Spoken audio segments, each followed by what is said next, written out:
Well, earlier I spoke with Kamran Bakari. Now, he's with the Center for Global Policy and the Program on Extremism at George Washington University. The Iraqi Kurdish forces are within 9 kilometers of Mosul, and I asked him what he thinks of the offensive right now. We have the information that we have, but that's not the full picture. There are two problems. One is that we don't have, more data. And then on top of that, there is also the fog of war. And so it's very difficult to say how it's going. It's interesting to see that at a time when there's an offensive on Mosul, that the enemy has the capability to go lash out at Kirkuk and try to retake Rutba, which is way south of Mosul.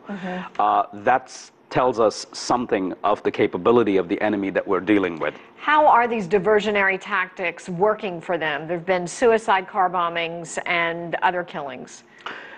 So it'll be some time before we can actually say, assess that they're working for them or not. But at this point in time, we can expect more such attacks, counterattacks elsewhere. ISIL has demonstrated the capability to pull off these kind of diversionary tactics. This is not a ragtag militia. This is a jihadist regime with a multi-divisional armed forces and a sophisticated intelligence apparatus. So we should not underestimate them. I think that there is a need to set aside the euphoria of the liberation of Mosul from what is actually happening on the ground. Let us not blur what we want to see happen with what is actually happening on the ground. We look at the numbers, 25,000 Iraqi ground forces taking on how many ISIL militants, 3,000 or 4,000?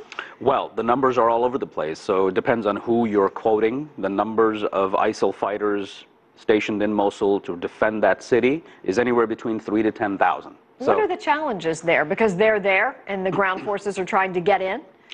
They've been there. They've had that city for over 2 years. They knew this attack would come one day. They've been preparing for it. We have to assume that. Second of all, they have been able to maintain that city. I mean, just think about feeding the population of that city. That is a massive logistical undertaking, especially for an entity that is reviled, that has limited resources, that is being squeezed. Yet they were able to do it. And so that sort of puts things into perspective about the capability of the enemy that we're dealing with. And then any enemy that's entrenched in a major urban city that can house at least 1 million people is a major undertaking. So this is not going to be easy, to say the least.